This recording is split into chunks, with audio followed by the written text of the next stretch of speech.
যে America Israel উদ্যোগে আচরণ করছে, সীমালঙ্ঘন করছে। এর আগে হাসাস ছিলেন, ফিরআউন, হামান, কারণ নমরুদ, এ সমস্ত জাতির লোকেরা তারাও উদ্যত হয়েছে, ইমানদারদের সাথে খারাপ ব্যবহার করেছে। এই সংরক্ষণের দায়িত্ব আল্লাহ নিয়েছেন বলেই কোরআন নিয়ে যখন ঠাট্টা বিদ্রুপ করা শুরু করেছিল, তখনই আল্লাহ সূরা হিজর নাজিল করেছেন, রাসূলকে নাজিল করে সাবধান সতর্ক করছেন। পৃথিবীতে এখন এই কোরআন নিয়ে ঠাট্টা বিদ্রুপ করে, আর ঠাট্টা বিদ্রুপের পরিণাম হিসাবে আল্লাহর পক্ষ থেকে গজব নাজিল হয়, সেটা এখনো দেখা যায়। সম্মানিত সুধী, এই কোরআনের সাথে আমাদের আপনাদের শোষক নর্তকীরা, এরা তুরস্কের মারমারা নদীর উপকণ্ঠে কোরআন অবমাননা করার মতো যখন ধৃষ্টতা দেখিয়েছিল, তারা বলেছিল, ক্যাপ্টেনকে বলেছিল, কোরআন নিয়ে আসো মধ্যরাতের মিডনাইট ফেস্টিভ্যালে। এই কোরআনকে তারা অবমাননা করছে, লাঞ্ছিত করার জন্য, মুসলমানকে অপদস্থ করার জন্য পরিকল্পিতভাবে সেই নগ্ন অর্ধনগ্ন মিডনাইট ফেস্টিভ্যাল, অবসরপ্রাপ্ত সৈনিকদের, সেনাদের অনুষ্ঠান, বিদায় অনুষ্ঠান আমরা করি। এই জাতীয় অনুষ্ঠানে মদ, গান, নাচাপিসা, নর্তকী এগুলো দিয়ে, আর সেই আসলে এই কোরআন নিয়ে এসে আল্লাহ নাকি কোরআন সংরক্ষণ করেন।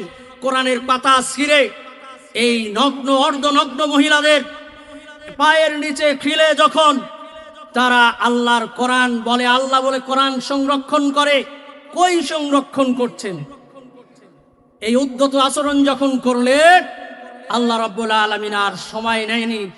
রাত 3টা 10 সময় 62 মিটার উঁচু সেই নৌঘাটিটি এমন একটা জায়গায় তাদের অনুষ্ঠান হচ্ছে বিশাল, আল্লাহ এমন ভূমিকম্প দিলেন, একেবারে সব ধূলিসাৎ হয়ে গেল। সেখানে আর কোনো চিহ্ন নাই।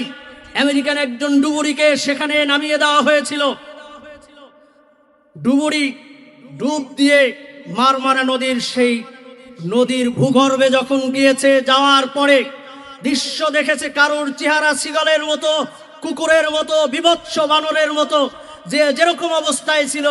এই বিভৎস দৃশ্য দেখার পরে সে উঠে এসে বলছেন, সারা পৃথিবীর সম্পদের বিনিময়ে যদি আমাকে দেওয়া হয়, এখানে আমি আর দ্বিতীয়বার ডুব দেব না। বন্ধুগণ, আল্লাহ রাব্বুল আলামিন সেদিন দেখিয়েছেন, এখন যে দেখাবেন না এমনটি নয়। কোরআন নিয়ে যারা ঠাট্টা বিদ্রুপ করবে, কোরআনের সাথে যারা সুসম্পর্ক রাখবে না, নাস্তিক যারা হবে, এই পৃথিবীতে আল্লাহ রাব্বুল আলামিন তাদেরকে এমন শিক্ষা দিবেন, জাতি সেটা চিরজীবন স্মরণ রাখবে। ওই গজবের অবস্থাগুলো মানুষেরা দেখতে থাকবে। আর আল্লাহ যেমনটি ফিরআউনের ব্যাপারে বলছেন, এই নিদর্শন ফিরআউনকে আমি রেখেছি, যারা আবার সীমা লঙ্ঘন করবে তারা যেন দেখে ভয় পায়। আল্লাহ রাব্বুল আলামিন সূরা ইউনূসের 91 নম্বর আয়াতে বলেন, ফাল ইয়াওমা নুনাজ্জিকা বিবাদানিকা লিতাকুনা লিমান খালকাকা আয়া।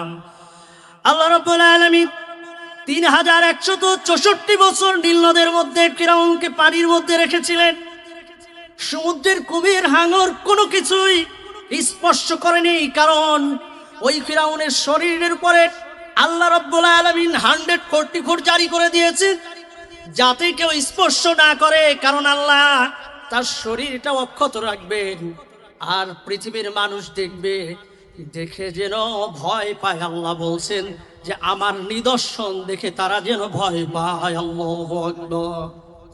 অতএব কোরআনের সাথে আমরা থাকবো, থাকলেই আমাদের আল্লাহ সুবহানাহু ওয়া তাআলা রহমত দিবেন। কোরআনের সাথে যারা ঠাট্টা বিদ্রুপ, যারা অহংকার করবে, মিথ্যাচার করবে, আল্লাহর গজব তাদের জন্য অনিবার্য। আল্লাহ সুবহানাহু ওয়া তাআলা আমাদেরকে কোরআনের সাথে থাকার তৌফিক দিন। ওমা তৌফিকি ইল্লা বিল্লাহ।